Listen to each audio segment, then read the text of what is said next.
Hallelujah. आइए हम सब अपनी आंखों को बंद करें। हे सर्वशक्तिमान पिता परमेश्वर, मैं प्रार्थना करता हूं प्रभु जी, जितने भी लोग इस वचन को सुन रहे हैं प्रभु जी, सबके ऊपर तेरा पवित्र लहू लगाता हूं। वही लहू जो तूने क्रूस पर सारी मनुष्य जाति के पापों के प्रायश्चित के लिए अपने पवित्र शरीर से बहा दिया। हे सर्वशक्तिमान पिता परमेश्वर, तेरा वो लहू जो ये वचन सुनने के लिए जा रहे हैं, उन वचनों की रक्षा करे। इनके जीवन में वे वचन 100 गुना फल लेके आए। और सर्वशक्तिमान पिता परमेश्वर, कोई बैरी की शक्तियां, अंधकार की योजनाएं इनके जीवन से ये वचन चुरा ना पाए। उन सारी शक्तियों को, उन सारी बातों को यीशु मसीह नासरी के नाम से मैं बांध देता हूं। धन्यवाद मेरे पिता, मेरी प्रार्थना को सुनने के लिए और उनको कबूल करने के लिए। सब बोले आमीन, हालेलुया। प्यारे भाई और बहनों, जब संत योहन का अध्याय सुसमाचार को हम पढ़ते हैं तो उसके पहले अध्याय के पहले में लिखा हुआ है, आदि में शब्द था और शब्द ईश्वर के साथ था और शब्द ही ईश्वर था। हालेलुया।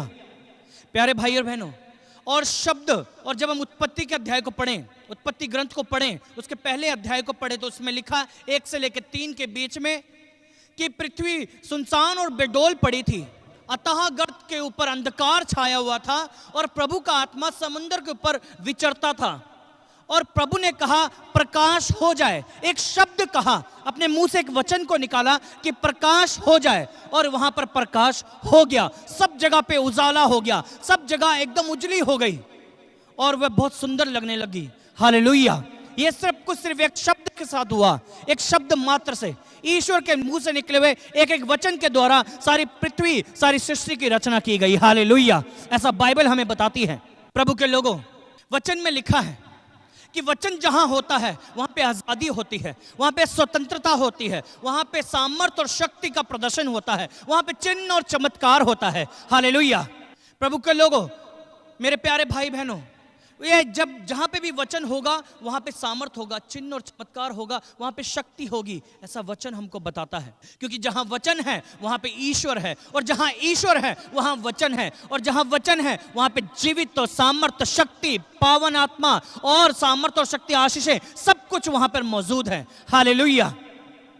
इसके साथ ही मैं आपको बताना चाहता हूं भाई और बहनों कि रोजरी, ये रोजरी, इसके अंदर क्यों इतनी शक्ति है, ये रोजरी क्यों इतनी शक्तिशाली है, इसके अंदर क्यों सामर्थ है। हम ये रोजरी पहनते तो हैं, लेकिन इसका महत्व क्या है, इसके अंदर इतनी जो ताकत है उसके पीछे वो रहस्य क्या है कि ये रोजरी इतनी ताकतवर बनी। और जब हम रोजरियों को पढ़ते हैं तब हमारी प्रार्थना को सुना जाता है और वचन हमारे जीवन में पूरा हो जाता है। Hallelujah, hallelujah. आज मैं आपके सामने खड़ा हूं तो मेरी मम्मी मेरे लिए प्रार्थना करती थी, उनको वो रोजरियां पढ़ती थी, एक एक दिन में उपवास करके 9 रोजरियां वो पढ़ती थी। उन्होंने रोजरी पढ़ी मेरे लिए प्रार्थनाएं की, और आज मैं आपके सामने अपने जीवन की गवाही और प्रभु यीशु मसीह नासरी का प्रचार करने के लिए खड़ा हूं। Hallelujah, hallelujah. उसी रोजरी की ताकत के बारे में मैं आपको बताना चाहता हूं। रोजरी, जब हम रोजरी को देखें तो उसके नीचे जब हम क्रूस में अपोस्टल क्रीड यानी कि प्रेरितों के धर्मसार बोलते हैं, मैं आपको बताना चाहता हूं कि प्रेरितों के धर्मसार के अंदर वो प्रार्थना क्या है। प्रेरितों के धर्मसार में लिखा, स्वर्ग और पृथ्वी के सृजनहार सर्वशक्तिमान पिता परमेश्वर पर हम विश्वास करते हैं और उसके इकलौते पुत्र हमारे प्रभु यीशु क्रिस्त पर हम विश्वास करते हैं, जो पवित्र आत्मा के द्वारा गर्भ में आए, कुंवारी मरियम से जन्म लिया, उन्होंने पैंतुस पिलातुस के शासन काल में दुख भोगा, वे क्रूस पर चढ़ाए गए, मर गए, दफनाए गए और अधोलोक में उतरे और तीसरे दिन मुर्दों में से जी उठे, स्वर्ग गए, सर्वशक्तिमान पिता परमेश्वर की दाहिनी ओर विराजमान है, वहां से जीवित और मृतों का न्याय करने को फिर आएंगे। मैं पवित्र आत्मा, पवित्र कैथोलिक कलीसिया, धर्मियों की सहभागिता, पापों की क्षमा, शरीर के पुनरुत्थान और अनंत जीवन पर विश्वास करता हूं। आमीन, हालेलुया। प्यारे भाई और बहनों, जितने भी शब्द, जितने भी मैंने अभी वचन बोले, ये सब कुछ बाइबल में एक एक शब्द लिखा गया है। मैंने आपको जैसे बताया, आदि में शब्द था और शब्द ईश्वर है और ईश्वर के साथ शब्द था। जब हम इन वचनों को बोलते हैं तो वहां पे जीवन आ जाता है, वहां पे प्राण आ जाता है, वहां पे सामर्थ और शक्ति आ जाती है। जब हम रोजरी के ऊपर हाथ रख के अपनी जुबान से प्रोक्लेम करते हैं, घोषणा करते हैं उस वचन की कि हे सर्वशक्तिमान पिता परमेश्वर पर मैं विश्वास करता हूं और उसके पुत्र हमारे प्रभु यीशु क्रिस्त पर मैं विश्वास करता हूं। हालेलुया। तब वो वचन जीवित हो जाते हैं, क्योंकि वो सब सारे वचन प्रभु के इस पवित्र शास्त्र से लिए गए हैं। प्रभु ने कहा, जो मनुष्य अपनी जुबान से अंगीकार करता और विश्वास करता है कि प्रभु यीशु मसीह परमेश्वर का पुत्र है और वह इस बात के पर विश्वास करेगा, उसको अनंत जीवन प्राप्त होगा। Hallelujah, hallelujah. और इस रोज़री को जब हम पढ़ते हैं तो हम वो प्रोक्लेम करते हैं, वो घोषणा करते हैं कि प्रभु यीशु मसीह परमेश्वर का पुत्र है, जो उसके दाहिनी ओर विराजमान है, जो तीसरे दिन मुर्दों में से जी उठा। तब हमारे अंदर सबसे पहली शक्ति का निर्माण होता है, तब हमारा जीवन और हमारी आत्मा उस शक्ति को महसूस करने लग जाती है। आज तो लोग बोलते हैं रोजरी में क्या है, रिपीटेड प्रार्थना। ऐसा कुछ नहीं है प्यारे भाई और बहनों। रोजरी को आपको समझने की जरूरत है कि उसको पढ़ा कैसे जाता है, और जब उसको पढ़ा जाता है तो उसके अंदर बोला क्या जाता है, वो शब्दों का उच्चारण क्या है, वो क्यों इतने शक्तिशाली और इतनी ताकतवर लोग उसको मानते हैं, किस लिए उसके अंदर इतनी सामर्थ है। हालेलुया। प्यारे भाई और बहनों, एक बात मैं आपको और बताना चाहता हूं रोजरी के बारे में। जब हम रोजरी पढ़ते हैं तो उसके अंदर सारा सुसमाचार को हम कवर कर देते हैं, सारे सुसमाचार के ऊपर हम मनन करते हैं। सुसमाचार जिसके हमको प्रभु ने आज्ञा दी कि तुम इसके ऊपर मनन करो और सारी दुनिया में सुसमाचार सुनाओ कि प्रभु यीशु मसीह मर गया था और तीसरे दिन मुर्दों में से जी उठा है, और वो आज भी जीवित है, जो सामर्थ्य और शक्ति रखता है कि वह हमें हमारी बीमारी, रोगों, हमारी बुरी परिस्थितियों से हमें आजाद कर दे। हालेलुया। रोजरी उस पूरे सुसमाचार को पढ़ने का, उसको मनन करने का सबसे बड़ा एक साधन है, सबसे बड़ी एक ताकत है। इसलिए ये इतनी ताकतवर और इतनी शक्तिशाली हो जाती है। Hallelujah, hallelujah. प्रभु यीशु मसीह ने कहा मत्ती के पहले अध्याय में कि प्रभु यीशु मसीह पवित्र आत्मा से परिपूर्ण होकर, पवित्र आत्मा के द्वारा वे इस दुनिया में आए, पवित्र आत्मा के द्वारा माता मरियम गर्भवती हुई। Hallelujah, hallelujah. प्यारे भाई और बहनों, जब हम उसके नेक्स्ट स्टेप पर जाते हैं तो यहां पे हम बोलते हैं, हे पिता हमारे, तू जो स्वर्ग में है, तेरा नाम पवित्र किया जावे, तेरा राज्य आवे, तेरी इच्छा जैसे स्वर्ग में है वैसे इस पृथ्वी पर भी पूरी हो। हमारा प्रतिदिन का आहार आज हमें दे, और हमारे अपराध हमें क्षमा कर जैसे हम भी अपने अपराधियों को क्षमा करते हैं, और हमें परीक्षा में न डाल परंतु बुराई से बचा। आमीन। प्यारे भाई और बहनों, ये शब्द, ये वचन खुद प्रभु यीशु मसीह ने अपने मुंह से बोले हैं, जो कि संत लूकस और संत मत्ती के अध्याय में आपको पढ़ने के लिए मिलेगा। हालेलुया। अगर आप सुसमाचार को पढ़ें तो उसमें लिखा है कि प्रभु यीशु मसीह ने अपने शिष्य को अपने मुंह से यह शब्द निकाल के बताया, उस परमेश्वर ने, उस जिंदा खुदा ने बताया कि तुम ऐसे प्रार्थना किया करो, हे पिता हमारे, तू जो स्वर्ग में है, तेरा नाम पवित्र किया जावे, तेरा राज्य आवे, तेरी इच्छा जैसे स्वर्ग में है वैसे इस पृथ्वी पर भी पूरी हो। हालेलुया। प्यारे भाई और बहनों, इस रोजरी के ऊपर उसको हाथ रख के प्रोक्लेम करते हैं, उसकी घोषणा करते हैं, तो इन मोतियों में, इस रोजरी में और हमारी जीवन, हमारी प्रार्थना और हमारी आत्मा में जीवन आता है, शक्ति आती है, सामर्थ आता है। क्यों? क्योंकि हम वचन की घोषणा कर रहे हैं, वचन को प्रोक्लेम कर रहे हैं, वचन को बता रहे हैं, वचन को बोल रहे हैं, और जब हम वचन बोलते हैं तो वह स्वर्ग से 100 गुना फल और आशीष लेके आते हैं। Hallelujah, hallelujah. प्यारे भाई और बहनों, अगर हम रोजरी को आगे बढ़ें तो उसके अगले वाले स्टेप में लिखा गया है, अगले वाले स्टेप में जो हम बोलते हैं वो ये है, प्रणाम मरिया, कृपापूर्ण प्रभु तेरे साथ है, धन्य तू स्त्रियों में और धन्य तेरे गर्भ का फल यीशु।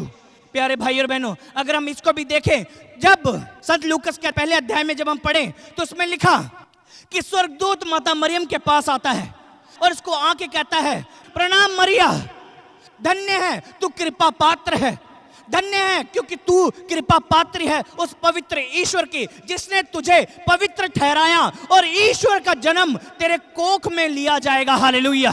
तेरे कोख से ईश्वर का जन्म होगा, ऐसा स्वर्गदूत ने आके उसको कहा। और जब माता मरियम ने कहा ये कैसे हो सकता है, मैं तो कुंवारी हूं, क्योंकि वह परमेश्वर की दासी थी, वह परमेश्वर की सेविकी थी, तब वो जानती थी कि अगर मैं शादी से पहले ऐसे कोई संबंध बनाऊंगी तो वो सब पाप होगा, इसलिए वो हमेशा पवित्र बनी रही, स्वच्छ बनी रही और ईश्वर की आज्ञा उसके डर में चलती रही। वो इतनी महान और इतनी पवित्रता के साथ जी कि ईश्वर ने उसका पृथ्वी पर ईश्वर की मां होने के लिए चुन लिया। Hallelujah, hallelujah. इतने पवित्र उसको ठहराया गया कि इसकी कोख में ईश्वर जन्म ले और 9 महीने उसके खून में मिलकर ईश्वर का जन्म हो। Hallelujah, hallelujah. प्यारे भाई और बहनों, जब स्वर्गदूत ने ये बात बोली, उसके बाद रोजरी में ये प्रार्थना शुरू हुई, प्रणाम मरिया, कृपापूर्ण, धन्य तू स्त्रियों में और धन तेरे गर्भ का फल यीशु। हालेलुया। हर एक बात में यीशु का नाम आ रहा है। जब रोजरी पढ़ते हैं हर एक चीज में यीशु का नाम आ रहा है। हर एक चीज में प्रभु के वचन का नाम आ रहा है। प्रभु के वचन की घोषणा की जा रही है, और जहां पे प्रभु के वचन की घोषणा की जाती है वहां पे सामर्थ और शक्ति मौजूद होती है। वहां पे सामर्थ आ जाता है, वहां पे आशीषें आ जाती हैं, वहां पे चिन्ह और चमत्कार होते हैं, वहां पे ताकत आ जाती है, स्वर्ग का आनंद, स्वर्ग की शांति वहां पे समा जाती है। Hallelujah, hallelujah. इसलिए प्यारे भाई और बहनों, ये रोजरी इतनी ताकतवर है क्योंकि इसके ऊपर सिर्फ वचनों की घोषणा होती है। लोग सोचते हैं कि पता नहीं ये रोजरी को कैसे करते हैं, ये तो एक माला जपते हैं। लेकिन प्यारे भाई और बहनों, कुछ भी बोलने से पहले आपको सोचना चाहिए और इसकी स्टडी करनी चाहिए, और ये सोचना चाहिए कि इसके ऊपर बोला क्या जाता है। इसके ऊपर सारे के सारे प्रभु के, ईश्वर के पवित्र वचनों को बोलकर इसमें प्रार्थना की जाती है। और जब मैंने आपको पहले बताया, जब हम इसकी घोषणा करते हैं तब वो वचन जीवित हो जाते हैं। Hallelujah, hallelujah. उसके बाद हम जब 10 बार प्रणाम मरिया, जो स्वर्गदूत ने मरियम को कहा, उस वचन को रिपीट करते हैं, उसकी घोषणा करते हैं और बताते हैं कि स्वर्गदूत ने माता मरियम से क्या कहा। उसके बाद आखिर में आता है कि हाँ, पिता, पुत्र और पवित्र आत्मा की महिमा हो, जैसे वह आदि में थी, अब है और अनंत काल तक सदा रहेगी। आमीन, हालेलुया। प्यारे भाई और बहनों, पिता, पुत्र और पवित्र आत्मा की महिमा हो, यह सदा और सर्वदा होती रहेगी। उसमें लिखा कि पिता, पुत्र और पवित्र आत्मा की महिमा हो, जो वे आदि में थी, अब है और अनंत काल तक सदा रहेगी। वे अनंत काल तक उनकी महिमा बनी रहेगी। वे अनंत काल तक जीवित रहेंगे। वे अल्फा और ओमेगा हैं, वे आदि और अंत हैं, वही शुरुआत और अंत है। Hallelujah, hallelujah. रोजरी में इसी बात की घोषणा की जाती है, इसलिए रोजरी इतनी ताकतवर है। इसलिए रोजरी में इतनी ताकत है, जब उसको धारण करते हैं तो हम वचनों को धारण करके चल रहे हैं। जब हम रोजरी को धारण करते हैं और रोजरी को पढ़ते हैं तो हम वचनों को बोल रहे हैं, वचन को धारण करके चल रहे हैं। Hallelujah, hallelujah. प्यारे भाई और बहनों, जैसे मैंने आपको बताया, जब हम रोजरी करते हैं तब हम पूरे सुसमाचार की घोषणा करते हैं, पूरे सुसमाचार का मनन करते हैं इस रोजरी के ऊपर। पूरा सुसमाचार एक रोजरी को पढ़ने में कवर हो जाता है। जब हम आगे चलें तो वहां पर रोजरियों के भेद बोले जाते हैं। अगर मैं आपके उदाहरण के तौर पर अगर एक भेद लूं, जो हर एक दिन का अलग अलग भेद है, जैसे मंगलवार और शुक्रवार को दुख के भेद बोले जाते हैं। जब हम दुख के भेद को बोलते हैं तो उसमें हमारा पहला भेद होता है प्रभु यीशु का मरण संकट। हालेलुया। और फिर दूसरे हम ऐसे करके स्टेप बाय स्टेप चलते हैं। प्रभु यीशु का मरण संकट, प्रभु यीशु का क्रूस ढोना, प्रभु यीशु को कांटों का मुकुट चढ़ाना, प्रभु यीशु को कीले ठोके जाना, फिर लास्ट में प्रभु यीशु का मर जाना। Hallelujah, hallelujah. आप मेरे को एक बात बताइए प्यारे भाई और बहनों, इनमें से एक भी ऐसा शब्द, ऐसी लाइन या ऐसा वर्ड आप बता दीजिए जो वचन के बाहर हो, जो बाइबल से बाहर होकर बोला गया हो। एक भी शब्द बाइबल से बाहर होकर नहीं बोला गया। एक भी शब्द रोजरी के अंदर बाइबल से बाहर होकर लेकर नहीं बनाया गया। जब हम उस वचनों की घोषणा करते हैं और बार बार उनको बोलते हैं तो वचन जीवित होता है हमारे शरीर, हमारी आत्मा और रोजरी के अंदर। इसलिए रोजरी शक्तिशाली और ताकतवर है। इसलिए रोजरी को हम प्रार्थना करते हैं रोजरी के साथ। हालेलुया। प्यारे भाई और बहनों, और जब हम बाकी भेद, आनंद के भेद, सुख के भेद और महिमा के भेद जब हम पढ़ें तो आप उसमें जानेंगे कि पूरा सुसमाचार उसके अंदर कवर किया जा रहा है। पूरा सुसमाचार। अगर आप सुसमाचार, चारों सुसमाचार को पढ़ें और उसके बाद आप रोजरी को पढ़ना स्टार्ट करें तो आपको समझ में आएगा कि आप कुछ और नहीं बल्कि सुसमाचार का मनन कर रहे हैं, सुसमाचार पढ़ रहे हैं, सुसमाचार की घोषणा कर रहे हैं, सुसमाचार के ऊपर मनन कर रहे हैं। Hallelujah, hallelujah. प्यारे भाई और बहनों, इसलिए रोजरी ताकतवर है, इसलिए रोजरी शक्तिशाली है। हालेलुया। प्यारे भाई और बहनों, अगर हम इसके बाद में बात करूं आपसे माता मरियम की, प्रभु यीशु मसीह की मां की, तो मैं आपको बता दूं वचन में लिखा है कि पवित्र आत्मा के खिलाफ पाप करने वाले का पाप कभी क्षमा नहीं किया जाएगा, ना इस लोक में ना उस लोक में। अगर आप सुसमाचार को पढ़ें, मत्ती को पढ़ें, तो आपको उसमें मिलेगा कि उसमें लिखा है कि पवित्र आत्मा के खिलाफ किया गया पाप कभी क्षमा नहीं होता। प्यारे भाई और बहनों, स्वर्गदूत ने आके माता मरियम को कहा, हे कुंवारी मरियम प्रणाम, तू प्रभु की कृपा पात्री है, तू गर्भवती होगी और तू तो एक पुत्र को जन्म देगी और वह पुत्र पवित्र आत्मा के द्वारा पैदा होगा। पवित्र आत्मा के द्वारा तू गर्भवती होगी। हालेलुया। इसका मतलब कि माता मरियम पवित्र आत्मा की दुल्हन है। अगर आप माता मरियम के ऊपर उंगली उठाते हैं और हर वो शब्द, ऐसे शब्दों को बोला जाता है जो मैं सुनता हूं और मुझे बहुत दुख होता है। इसलिए मैं आज ये बात आपके सामने रख रहा हूं। उसमें कभी कोई कुछ बोलता है, कभी कोई कुछ बोलता है, लेकिन मैं आपको एक बात बता दूं कि सतर्क रहें। कुछ भी शब्द बोलने से पहले प्रभु के जनों को, प्रभु के सेवकों को कुछ भी बोलने से पहले सतर्क रहें, उसकी स्टडी कर लें। पवित्र आत्मा के द्वारा माता मरियम गर्भवती होगी, यानी कि पवित्र आत्मा की दुल्हन हो गई माता मरियम, यानी कि माता मरियम पवित्र आत्मा की दुल्हन है। और पवित्र आत्मा की दुल्हन को जब हम कुछ बोलते हैं तो यानी कि पवित्र आत्मा के खिलाफ हम पाप कर रहे हैं। और अगर हम पवित्र आत्मा के खिलाफ पाप कर रहे हैं तो वह पाप हमारा कभी क्षमा नहीं किया जाएगा, ना इस लोक में और ना उस लोक में। Hallelujah, hallelujah. प्यारे भाई और बहनों, जब हम रोजरी करते हैं तो हम उसके आगे, जब हम विनतियों को पढ़ते हैं तो हम बोलते हैं, हे कुंवारी मरियम हमारे लिए प्रार्थना कर। हमने ऐसा कहीं कुछ नहीं कहा कि माता मरियम तू हमें ये वरदान दे दे। हम कहते तू अपने बेटे से, प्रभु यीशु मसीह से हमारे लिए प्रार्थना कर, हमारी मध्यस्थ बन, हम इस योग्य नहीं है और तू उसकी माँ है। तूने यहाँ पे आके पवित्र जीवन जिया है, पृथ्वी पर रहकर तूने पवित्र जीवन जिया कि ईश्वर ने तुझको उसकी मां होने के लिए चुन लिया। हे माता मरियम हमारे लिए प्रार्थना कर ताकि हमारी प्रार्थना और जल्दी सुनी जाए। Hallelujah, hallelujah. प्यारे भाई और बहनों, इस तरह से मैं आपको बताना चाहता हूं कि रोजरी ताकतवर है, रोजरी शक्तिशाली है। माता मरियम का आदर सम्मान करना सही है, वो किसी भी हाल में और किसी भी रूप में गलत नहीं है। वो एक मां है, वो एक पवित्र स्त्री है। इतनी पवित्र, वचन में लिखा कि सिर्फ पवित्र लोग ईश्वर को देखेंगे, सिर्फ पवित्र लोग परमेश्वर को देखेंगे। और ईश्वर यानी जिंदा खुदा यानी मसीहा सिर्फ पवित्र जगह पे निवास करता है। तो आप सोचिए और खुद अंदाजा लगाइए कि जिस कोख में प्रभु यीशु मसीह ने जन्म लेना था उसको प्रभु ने कितना पवित्र और कितना शुद्ध ठहराया होगा, कितना पवित्र उसको रखा होगा, कितना निष्कलंक उसको रखा होगा। Hallelujah, hallelujah. सोचो एक औरत जिसको स्वर्गदूत ने कहा कि तू पवित्र आत्मा के द्वारा गर्भवती होगी, कि तेरे अंदर गर्भ में जो पैदा होने वाला है वह मसीहा कहलाएगा, वह ईश्वर होगा।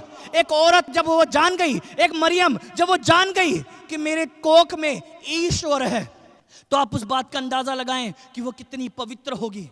आज हमारे जीवन में ईश्वर तब निवास करता है हमारे शरीर में जब हम पवित्र और शुद्ध होते हैं, जब हम निर्दोष होते हैं। तो सोचो माता मरियम कितनी शुद्ध, कितनी पवित्र होगी। उसके कोख में 9 महीने बच्चा वो रहा। लोग कहते वो तो एक जरिया थी। मैं आपको बताना चाहता हूं, जरिया भी ईश्वर ने उसी को बनाया जिसको पवित्र और शुद्ध ठहराया। हालेलुया। अगर वो पवित्र और शुद्ध ना होती तो ईश्वर उसके कोख में कभी जन्म ना लेता। उसका आदर और सम्मान करना हमारा फर्ज है, उसका आदर देना, उस माँ की इज्जत करना हमारा फर्ज है, क्योंकि वह इतनी पवित्र रही, इतनी निर्दोष रही कि ईश्वर उसकी कोख में आ गया। 9 महीने ईश्वर उसकी कोख में रहा। जो वो खाती थी वह ईश्वर खाता था, जो वह पीती थी वह कोख में ईश्वर पीता था। Hallelujah, hallelujah. सोचो उसके आनंद की वो सीमा, सोचो कि ईश्वर उसके कोख में पल रहा है। 9 महीने ईश्वर उनकी कोख में पला और बड़ा हुआ, और बड़े होकर उन्होंने उसके दूध को पिया और उसको पवित्र किया, और उसने 30 साल उनको शिक्षा दी, उनको बड़ा किया, उनको पाला पोसा संभाला, धर्म शिक्षा सिखाई। Hallelujah, hallelujah. हम कैसे उसके माँ बाप का आदर ना करें, हम कैसे उसके माँ बाप को भूल जाएं। और लोग बात करते हैं रोजरी की, रोजरी में ताकत है, रोजरी में शक्ति है, क्योंकि हम इसमें सिर्फ ईश्वर के पवित्र वचनों की घोषणा करते हैं। Hallelujah, hallelujah. प्यारे भाई और बहनों, फिर प्रभु ने कहा कि तुम मेरी याद में यह किया करो। अगर हम वचन को पढ़ें तो उसमें लिखा, अगर हम लूकस का अध्याय 22 उसकी 19वीं आयत से पढ़ें तो उसमें लिखा, उसमें प्रभु ने कहा, यह उसने रोटी ली और उसे तोड़ा और अपने शिष्यों को देते हुए कहा, यह मेरा शरीर है जो तुम्हारे लिए बलि चढ़ाया जाएगा, तुम मेरी याद में यह किया करो। फिर उसने कटोरा लिया और कहा, ये मेरे रक्त का कटोरा है जो तुम्हारे और बहुतों के पापों के प्रायश्चित के लिए चढ़ाया जाएगा। Hallelujah, hallelujah. इसलिए इस वेदी को पवित्र ठहराया गया, इसलिए इस वेदी के ऊपर उसकी याद में जो यीशु मसीह ने हमको आज्ञा दी, संत लूकस के सुसमाचार में उस यूक्रेश की घोषणा की जाती है, उस परम प्रसाद की घोषणा की जाती है। और हम विश्वास करते हैं, क्योंकि प्रभु ने कहा धर्मी जन अपने विश्वास के कारण जीवित रहेगा। प्रभु ने कहा अगर तू विश्वास करेगा तो चमत्कार देखेगा। हालेलुया। और हम विश्वास करते हैं जब वेदी पर प्रीस्ट, एक फादर जब यह कहता है कि यह शरीर, यह परम प्रसाद प्रभु यीशु का शरीर और रक्त बन जाए, तो हम विश्वास करते हैं कि वह प्रभु यीशु मसीह का शरीर और रक्त बन गया है। हालेलुया। प्यारे भाई और बहनों, हम विश्वास करते हैं कि यीशु का शरीर और रक्त में वह बदल गया और फिर हम उसको धारण करते हैं और ग्रहण करते हैं। और वह ईश्वर पवित्र जिंदा खुदा जो हमें प्रेम करता है, जो हमारे साथ रहता है, उसने अपने आप को रोटी के रूप में दे दिया और वह हमारे अंदर जाता है और हमें शुद्ध और पवित्र करता है, हमें हमारे पापों से आजाद करता है। हम विश्वास करते हैं, हम तो बस उसका कहना मान रहे हैं जो संत लूकास के सुसमाचार में लिखा गया कि तुम मेरी याद में ये किया करो। हालेलुया। प्रीस्ट कैथोलिक समाज में उसको एक विधि बनाया गया, एक पवित्र संस्कार बनाया गया, एक तरीका बनाया गया ताकि हम उसका इज्जत और सम्मान करें, उसके महत्व को पहचाने। इसलिए इस वेदी के ऊपर इतनी पवित्र माना जाता है, इसलिए इस वेदी के ऊपर उस पवित्र क्रूस का और उसके मरण का और उसके लहू को याद किया जाता है। हाँ, हम उस खुदा को याद करते हैं इस वेदी के ऊपर, वही मसीहा को, वही यीशु मसीह को जिसने सारी मनुष्य जाति के लिए अपने लहू को बहा दिया, जिसने सारी मनुष्य जाति के पापों के प्रायश्चित के लिए अपने जीवन को बलिदान के रूप में दे दिया उस पवित्र क्रूस के ऊपर। वो जो क्रूस था वो उस वक्त पापियों को दिया जाता था और घृणित माना जाता था, लेकिन प्रभु यीशु मसीह ने उस क्रूस को पवित्र बना दिया और उसको विजयी का चिन्ह बना दिया। Hallelujah, hallelujah. इसलिए हम क्रूस के ऊपर, क्रूस और रोजरी के साथ में उसके ऊपर प्रार्थना को बोलते हैं और प्रार्थना करते हैं। इसलिए रोजरी शक्तिशाली और ताकतवर है क्योंकि हम इसके ऊपर सारे सुसमाचार का प्रोक्लेम करते हैं, घोषणा करते हैं, सारे सुसमाचार के मनन करते हैं। इसलिए रोजरी ताकतवर है प्यारे भाई और बहनों। हालेलुया। आइए हम सब अपनी आंखों को बंद करें और प्रार्थना करें प्रभु यीशु मसीह से। हे सर्वशक्तिमान पिता परमेश्वर, सारा आदर सम्मान आपको देते हैं प्रभु जी। मैं जानता हूं तेरी हजूरी हमारे बीच में उपस्थित है, मैं जानता हूं हमारी प्रार्थना को सुन रहा है। हे पिता, हर वचन जो प्रभु जी आज घोषणा की, तेरी आत्मा के द्वारा घोषणा किया गया है प्रभु जी, जितने भी लोगों ने इसको सुना, हे पिता, उनके अंदर सामर्थ्य और शक्ति आ जाए, उनको बुद्धि ज्ञान और विवेक मिले और वे जाने कि तू ही एकमात्र ईश्वर है। प्रभु जी, आपने वचन में कहा है जो मेरे खिलाफ नहीं है वह मेरे साथ है। हे पिता, हम हर जगह पे तेरे सुसमाचार की घोषणा करते हैं, हर प्रार्थना में तेरा नाम लेते हैं प्रभु जी। तू जानता है हम तेरे साथ हैं, तू जानता है तू हमारे साथ में है प्रभु जी। जितने भी लोगों ने आज ये वचन सुना है प्रभु जी, उनके जीवन में ये वचन 100 गुना फल लेके आए। हे प्रभु जी, उनकी सारे के सारी मनोकामनाएं पूरी हो प्रभु जी। हे पिता, उनके पर आशीष और बरकत दे, उनको प्रार्थना करने की आत्मा दे, उनको वचन पढ़ने की आत्मा दे, वे सुसमाचार को धारण करें और इसके ऊपर मनन करें प्रभु जी, जैसा आपने हमको सिखाया है। हे सर्वशक्तिमान पिता परमेश्वर, तेरे लहू से मैं इनको और इनके परिवार को ढक देता हूं प्रभु जी।